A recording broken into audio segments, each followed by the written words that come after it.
Owning a Rolls Royce isn't just luxury, it's like holding pure gold, rare diamonds, or a Birkin that moves. The brand's legacy began in 1884 and still defines status today. But behind its elegance lies a brutal truth. Its founder once sold newspapers just to survive. Part number 1. Frederick Henry Royce. Frederick Henry Royce was born on March 27, 1863. Raised near Peterborough by his parents, James and Mary Royce, alongside 4 older siblings, life wasn't easy. His father managed a flour mill owned by the Church of England's Ecclesiastical Commissioners, an organization that ran small businesses to support church revenues. Despite their efforts, the flour mill eventually failed. This forced the Royce family to move to London, scraping by on whatever little money they could find. But fate dealt a harsher blow in 1872. When Frederick was just 9 years old, his father, the family's breadwinner, died suddenly. Without any steady income, the family's survival became a daily struggle. Even as the youngest child, Frederick stepped up, selling newspapers and delivering telegrams after school to help his mother care for his siblings. Years later, his plight caught the attention of relatives who offered some financial support. Frederick used this to secure an apprenticeship at the Great Northern Railway Company in 1878. But that support lasted only 3 short years, and soon he found himself penniless again, right back where he started. Refusing to surrender, Frederick took a job with a toolmaking firm in Leeds. Yet even that wasn't enough. Driven by ambition, he quit and moved back to London in 1882, joining the Electric Light and Power Company. There, stationed in Liverpool, he worked on street and theatre lighting. 2 years later, a friend, Ernest Claremont, approached him with a bold idea, a business partnership to build domestic electrical devices in Manchester. With only £20 saved, Frederick joined forces with Ernest, who contributed £50. Together, they founded F. H. Royce and Company. By 1894, the company had grown rapidly, producing dynamos and electric cranes, and had become a limited liability firm. Frederick, passionate about engineering, planned to dedicate his life to perfecting his craft. But everything changed after the Second Boer War. Demand for their products plummeted as competition surged from Germany and the United States. To survive, Frederick knew his company had to adapt. He re-registered the business as Royce Limited and searched desperately for new opportunities. His breakthrough came unexpectedly after buying a second-hand French Decauville 2-cylinder car. Fascinated, Frederick studied the vehicle inside and out, uncovering flaws that inspired him to build something better. He poured himself into designing a superior engine, working tirelessly, even falling ill in the process. By 1903, he completed his first petrol engine and immediately began crafting a car that would surpass the French model. Despite setbacks and exhaustion, Frederick never wavered. His persistence paid off in 1904 when he proudly drove the first Rolls Royce 10-horsepower car through town, a moment that would change everything. But the birth of Rolls Royce was not just about Frederick's engineering genius. As the name suggests, there was someone else whose ambition was equally vital. Part number 2. Charles Stewart Rolls. Unlike Frederick Royce, Charles Stewart Rolls was born into privilege, royalty even. Money was never a worry for him. Born in London on August 27, 1877, Charles was the third son of John Rolls, the first Baron Langatic, and Georgina Rolls, Lady Langatic. Despite his London birth, Charles maintained deep connections to his ancestral roots in Wales. His father placed great importance on education, securing extra tutoring for Charles and his siblings. This led Charles to attend Mortimer Vicarage Preparatory School in Berkshire, where he prepared for college.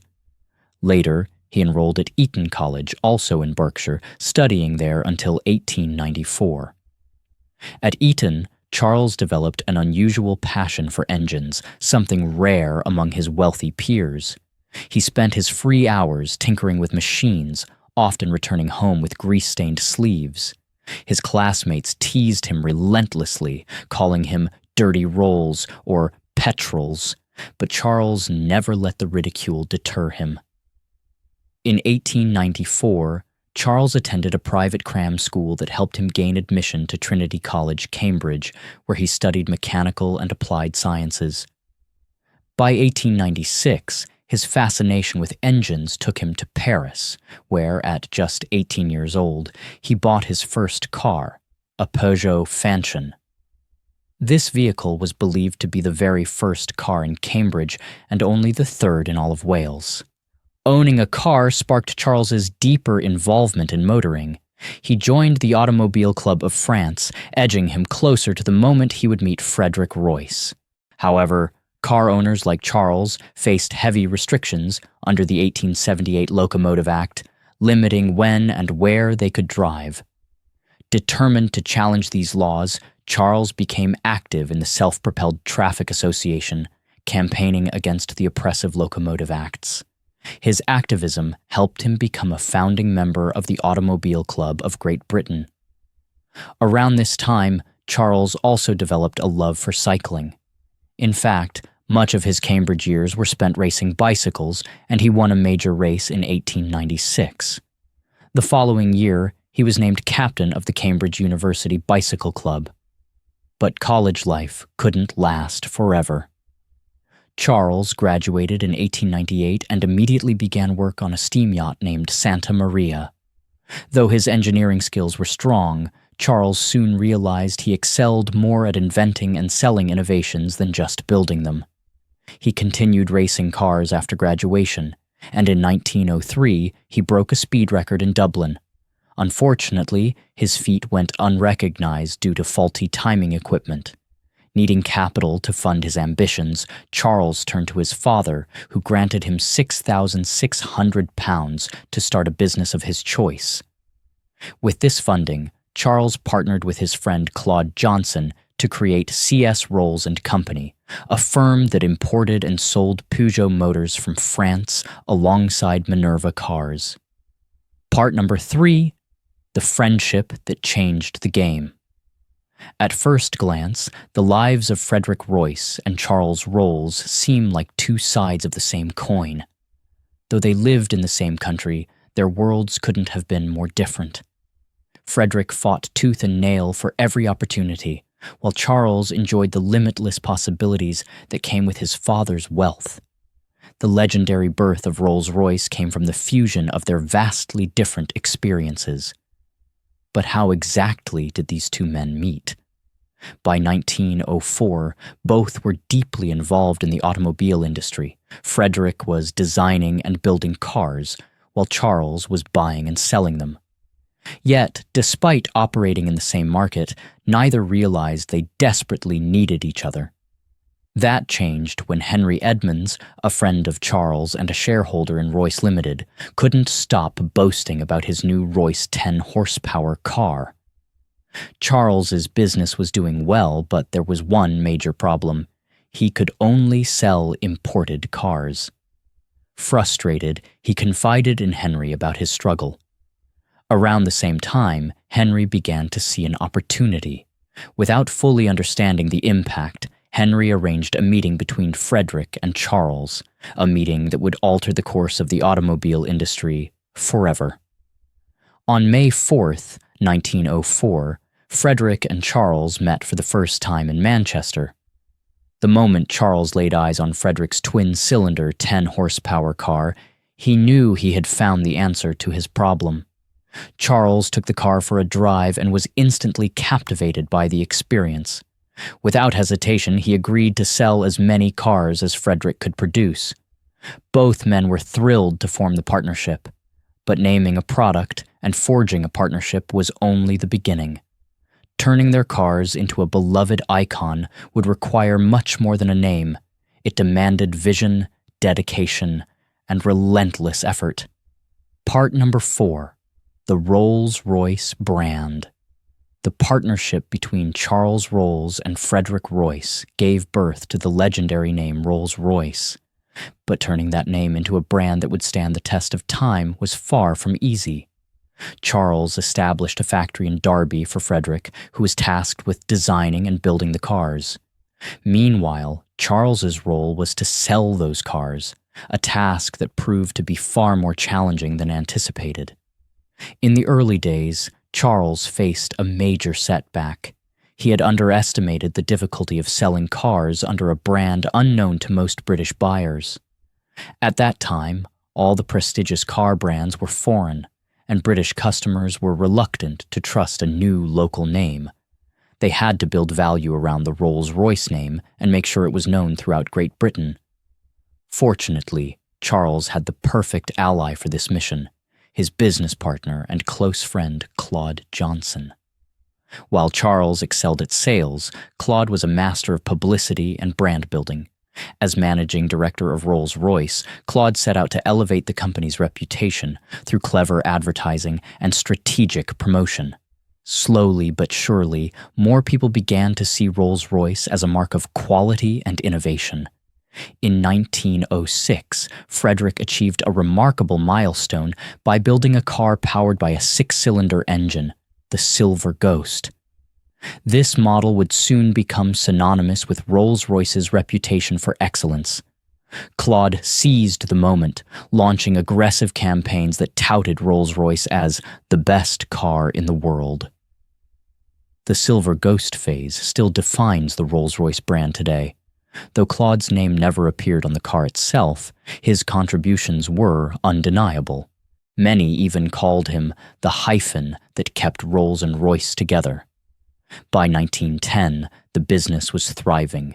Frederick pushed himself harder than ever, driven by his relentless pursuit of perfection. He ignored warnings about his health, still recovering from an illness 8 years prior. But tragedy struck when Charles, who enjoyed racing cars and flying planes during downtime, died in a horrific accident. In 1907, Charles had developed a passion for flying and purchased a Wright Flyer, the pioneering aircraft built by the Wright brothers in the United States. On July 12, 1910, during a flight in this plane, Charles's aircraft crashed mid-air, killing him instantly. Charles Rolls became the first Briton to die in an aeronautical accident, a loss that devastated the company. Claude, who had been Charles's understudy, stepped up to take over his sales duties alongside his managerial role. The hardships didn't end there. Just months after Charles's death, Frederick's health took a turn for the worse. By 1911, he was forced to leave Derby for London to undergo major surgery. Doctors grimly predicted he had only months to live, but Frederick's perfectionism wouldn't let him rest. Against medical advice, he stubbornly returned to Derby to oversee new engineering designs himself. Though his determination was fierce, he was barred from visiting the factory, which had relocated during his absence. Meanwhile, Claude carried the weight of running Rolls-Royce through this turbulent period, managing both the company and the void left by its founders' illnesses. Since Frederick's initial illness in 1902, his health had been fragile. Fearing death before their vision could be realized, Frederick had drafted detailed plans in 1908 for Rolls-Royce's future, plans for a larger factory at a new site. By 1912, Claude used these plans as a reason to keep Frederick away to aid his recovery, hoping he'd return stronger. Sadly, Frederick never returned to the factory. Instead, he retreated to a villa in southern France and a home in Crowborough, East Sussex. Then, as Frederick was traveling between France and England, the world changed again. The First World War broke out in July 1914, casting a new shadow over the future of Rolls-Royce. Part number 5. Rolls-Royce Aerospace. When the First World War erupted in 1914, Rolls-Royce found itself caught off guard. The company was renowned for crafting luxury cars, not aero engines, and with a conflict of such scale, the military's demand for aircraft engines was urgent. Claude Johnson, who was managing the company, feared that the bank might pull its overdraft facility, a financial lifeline Rolls-Royce heavily relied upon. Frederick Royce had never been keen on the idea of designing aero engines. Charles Rolls had tried to persuade him before his death, but Frederick remained unconvinced. Despite mounting pressure, Claude and the company directors initially decided not to venture into aero engine production. They believed the war would be short-lived and continued focusing on luxury cars. This decision proved to be a costly misjudgment. Eventually, the War Office pressured Rolls-Royce to produce 50 air-cooled V8 engines. Soon after, the Royal Aircraft Factory requested a new 200-horsepower engine. Reluctantly, Rolls-Royce reversed course and began manufacturing aero engines. But this was a new territory for the company, and juggling car production alongside aero engines created huge challenges. Having Frederick's expertise on site would have been invaluable, but he remained too ill to visit the factory. Instead, he continued designing engines from his home, sending his blueprints to the factory for production. By 1915, Rolls-Royce had successfully developed its first aero engine, the 12-cylinder Eagle. 2 years later, Frederick moved to a quiet village called West Wittering in West Sussex. Following the Eagle's success, Rolls-Royce expanded its aero engine lineup, naming the models after birds of prey: the smaller 6-cylinder Hawk, the 190-horsepower Falcon, and the powerful 675-horsepower Condor, all produced before the war ended in 1918. The wartime shortage of engines underscored the need for increased production. Claude feared licensing engine manufacturing to outside companies might jeopardize quality and quantity control, so instead, he expanded the Derby factory to boost output. By the late 1920s, aero engines accounted for the majority of Rolls-Royce's business, and the company was thriving. But tragedy struck again, not with Frederick Royce, whose death had been long expected, but with Claude Johnson. On April 26, 1926, Claude passed away, leaving Rolls-Royce in the hands of other company executives. Despite Claude's death, production of the aero engines continued, as did the manufacture of the iconic 6-cylinder car known as the Silver Ghost. Frederick, meanwhile, had stopped attempting to return to the factory. In October 1928, however, he gathered some of his best engineers to work on a new design, the R engine. They worked diligently near his home in West Wittering, and in less than a year, they created a remarkable engine that set a new airspeed record of 357.7 miles per hour. The R engine won the prestigious Schneider Trophy in 1929. Yet, despite this success, it was denied funding for mass production by then Prime Minister Ramsay MacDonald. Frederick continued to design engines at home until his death in 1933. 2 years later, in 1935, his final design, the Merlin Aero engine, flew in prototype form for the first time. You might have expected that with all the key members of the original Rolls-Royce partnership gone, the company itself would falter. But the brand was far from finished. Part number 6. New ownership. For decades after its founders passed on, Rolls-Royce remained a respected name, run by corporate directors and engineers who carried the torch. But even legends aren't immune to financial turmoil. By 1971, the company faced a crisis it could no longer ignore. Mounting costs, particularly from its ambitious aero engine projects, pushed Rolls-Royce into insolvency. The board was forced to declare bankruptcy, and the company entered liquidation. But a name like Rolls-Royce was too valuable to vanish. Immediately, the British government stepped in, purchasing the company's assets and re-establishing it as Rolls-Royce Limited. The move effectively nationalized the company, securing its critical role in aviation manufacturing during the Cold War era. At the time, aero engines had become the heart of Rolls-Royce's business. To streamline operations, the government separated Rolls Royce Motors, the luxury car division, from the aerospace arm. Under Margaret Thatcher's leadership in the 1980s, the government began privatizing national industries, and Rolls-Royce was gradually returned to the private sector.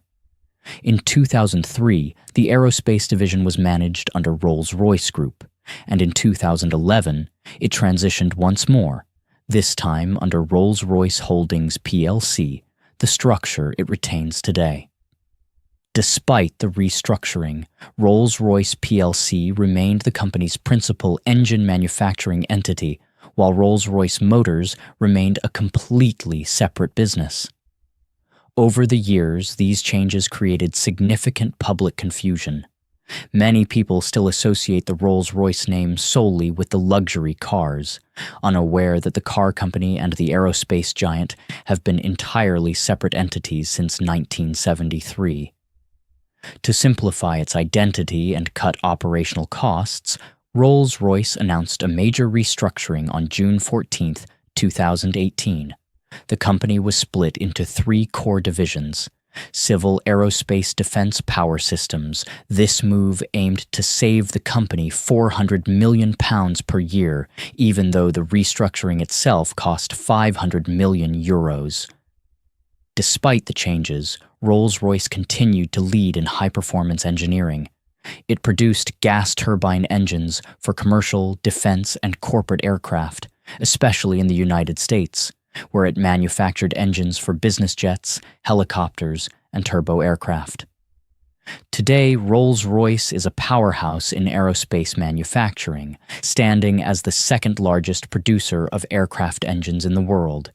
Its original Derby factory is still active, employing 15,700 people, with another 10,300 workers across other sites. But the restructuring came with a cost. Thousands of jobs were cut, 3,000 positions in the UK alone. Rolls-Royce hoped that efficiency gains would offset the losses. Those hopes were dashed when the COVID-19 pandemic hit in 2019 to 2020, further decimating their global workforce and slowing production. As of September 2022, Rolls-Royce Holdings had a net worth of $1.77 billion.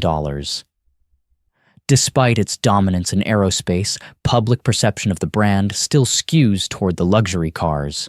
Thanks to popular culture, especially the music industry, Rolls-Royce Motors has maintained its allure. On average, they produce just over 5,100 vehicles per year.